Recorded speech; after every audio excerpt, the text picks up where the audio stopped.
So tonight I want to just give us a word of warning, because in exploring who we are and how we function, there's a very strong aspect within us that defends who we are, that resists change at all costs. At all costs, it resists change. Deep down, we are immovable. And most of us, well, all of us, stay the same all our lives. I mean, do you know anybody who's radically changed anywhere along their lives unless something serious has happened? They've literally, had some mental disturbance or had some crisis. But generally, we have a very stable inner self, and our identity lasts all our lives, and it's formed early on, and there's a whole structure that sustains and maintains our identity and keeps it in place. So we're looking at change, and we're looking at how coming to terms with ourselves and starting to understand who we are and what we are, and whether I would say we all want to change. We all want to change for the better. There are many things in our lives we would like to change. But I've been in the change business for 35 years now, and change is the hardest thing, because we don't change unless we really have a motivation, and we have to really get it together. I remember asking a mentor of mine, Hans Berkey, I said, Hans, why don't people change? And he says, they haven't suffered enough. They haven't suffered enough. And unless the pain of staying the same is worse than the pain of change, you won't change. Do you hear what I'm saying? If the pain of changing is less painful than the pain of staying the same, we just stay where we are. The idea of change is nice, and everybody talks about change. Every advert says change to this, change to that, and you'll be happy forever. Well, that's not going to happen. And, we don't, what do they say? We grow too soon old and too late smart. Because we've seen millions of adverts, but they still work on us, so they still seem to be getting our attention and getting us to buy whatever they're trying to sell us. So in looking at ourselves and saying, well, how do I change? What is change for me? What is growth? Because growth should be a natural process of change, but the false self has established a self and then resists change, which is why with age we actually diminish, because our false self is stopping us growing. It's stopping us becoming wise. It's stopping us becoming mature. I'm intrigued as to how many people are still children. They haven't grown up. I was looking at a couple of men the other day, and I thought, these are little boys. They're not playing marbles, but they're talking the same way, and they just haven't had reason to grow up. And I'm not sure about girls, but I won't say anything about their growth patterns. But so what I'm saying is, our false self grabs onto a self. It develops a self, and that becomes the self that it actually prevents us becoming our true self. Why do you think that is, Serge? What do you think? Well, it's invested in maximizing its effect in the world. The assumptions it makes, and we're going to talk about that more tonight.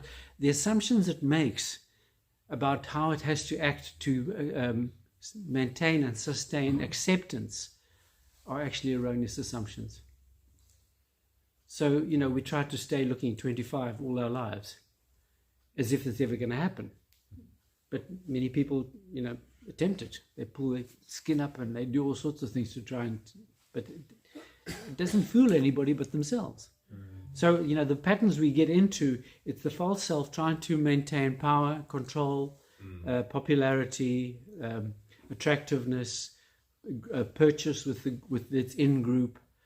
So it's invested in staying connected and staying functional in the community that it uses as its reference community. We all have reference communities, and with that group we want to appear okay or successful or making it or like a good person. And that reference community has enormous power over us. And so our inner self, that false self, latches onto that and say, well, to be acceptable in the community, I need lots of money, I need to be attractive, I need to have a high position, I need to whatever it is. And those things aren't bad in themselves, but in terms of how they latch onto us and fasten onto our growth pattern, they're actually destructive, because they stop us becoming our true self. The natural growth path would be for us to develop an egoic self, a false self, but that's a temporary self, and then slowly that fades, and then slowly, as we become more conscious and more aware and more in touch with what we want, we move out of that and worry less about what people think of us, and not more concerned about becoming true to ourselves and becoming our whole selves. So that growth path is a natural thing within us. But the false self latches on and says, well, how much money is enough? Well, just a bit more. And we spend all our lives making money, or getting to the top of a career, or trying to find the perfect person who's going to make us happy forever. So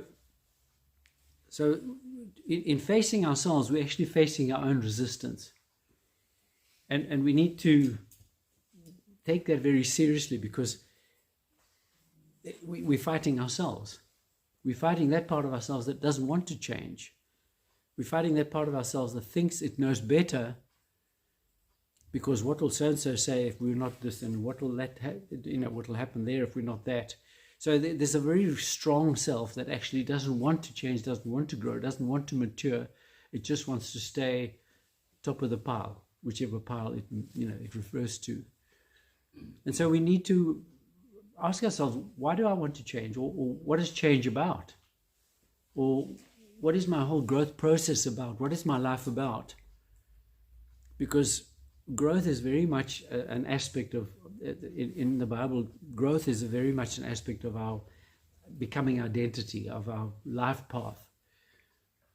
But in terms of society, I remember counseling a guy who was 29 and he was depressed and couldn't get a job. And, it's terrible. And he'd gone to Silicon Valley and he couldn't get a job there. I said, well, what's the problem? He said, well, they're hiring 15-year-olds. I'm 29, I'm over the hill.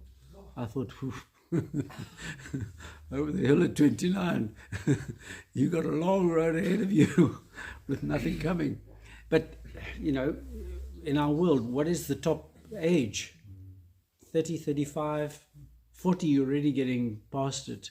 50, they don't even look at you. So it's like this is the reference point that most of us live with, which is why ageism is such a toxic sort of reality, because they say get out of the way, you're sort of way past it. And the sadness is that our best years are our last years. We have the most to offer, the least to lose, the most wisdom and experience, and the most needed characteristics and capabilities to actually be effective in our society. And our societies are largely falling apart because the old bulls are not there, the old elephants. The story of the elephants, the Polokwane elephants. They built a new game reserve in Polokwane and bought a dozen elephants, young elephants from Kruger Park. And all the elephants came along there, and no sooner had they settled down that the young bulls started tearing the place apart. They were literally pulling out trees and knocking down fences. They were just shredding the place. And the owners couldn't understand what was wrong. And eventually they called one of the trackers and they said, what's going on? He says, well, they're no old bulls. So anyway, they worked it out. They bought 2 old bulls from Kruger Park. As soon as the old bulls arrived, everybody settled down. The young bulls knew their place. The old bulls just kept to themselves, but they were a reference point. The young bulls knew how to manage their power because there was somebody actually mentoring them or just present. And the trouble is, when we don't have that, we also do the same. We get swollen-headed with our power and we do damage. We don't have the maturity and the experience and the wisdom to actually manage it in a life-giving way. So in beginning to look at our own path, we had to bump into a wall that says, you can read your self-help books, you go to your new course, you can do this and that, but don't even think of changing, really, doing any real change. And so all our changes, 3 to 6 months, and then it's worn down, it's worn off, and we're back to where we were. We haven't changed. We've spent the money, we've gone there, we've done this, we've been there and done that, got the t-shirt, but how much change? Very little. So change is a whole different challenge, because we're really looking to seeing what's holding us up, what's holding us back. It's like being addicted to junk food or a drug and wondering why you're not thriving. But breaking that addiction is not just like switching off the light. It takes concentrated effort and motivation and intention. Otherwise, we just make trying to get out of it part of the process. So, people go to professional change agents, but they still don't change, because then they learn all the techniques, they learn all the language, they learn all the process, but there's little change happening. I was working down at Harmony Addictions Clinic down the road, and a famous film star came from overseas. They'd come here because they tell people they're going on holiday, but actually they comes to an addictions clinic for a month. And he'd been there 6 times. And so, he would always butt in and say, well, it's like this and it's like that. And he'd interrupt the classes I was giving. Eventually I spoke to him and I said, so what's going on? No, he says, I know all this stuff. I said, really? So why are you here again? And he knew all the words, but nothing had penetrated. So knowing the answers actually prevents us changing. Knowing the words stops us actually doing it, becoming it, experiencing it, getting into it, and actually working through it, because it's a hard process. Hard in the sense of you're trying to break a habit more than make a habit. And old habits, like we were saying just now, die hard. We're used to something, and we're so used to it, we think that's normal. And so why change it? Well, the subconscious is, why change? This is okay. It's not perfect, but it's not bad. So the resistance is within. And we need to really just explore what it is, because we've developed patterns that avoid facing the resistance, but also tell us that we can't do anything else. So, we lose heart, or we lose motivation, we lose the initiative to actually bring about change, because we've tried so many times and it's failed. And with time, it gets harder and harder, to the point where we don't bother anymore. Some people say, oh, why change? It doesn't happen. Or I'm scared of change. Or, I've been there, done that. So it's like, it's a process we have to manage very sensitively and delicately, but with a lot of forethought and intentionality, and with good checks and balances along the way.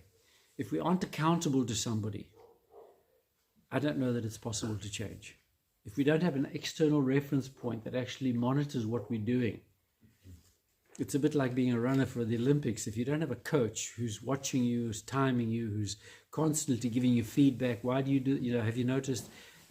We need that accountability, because we start playing the game and then we just fool ourselves into believing that it's happening, and nothing's happened.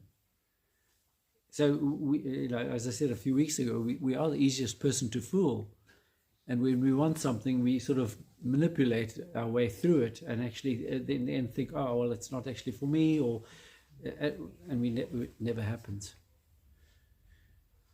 So I'm hesitant to run yet another course, which will just add to the bookshelves, to the stuff on the bookshelves, and then the dust that's gathering, and the disillusionment we live with, because it's, well, would I ever change, or will I ever change, or is there any change possible?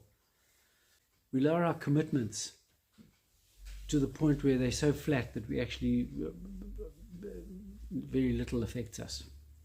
We only exist in as much as we are committed.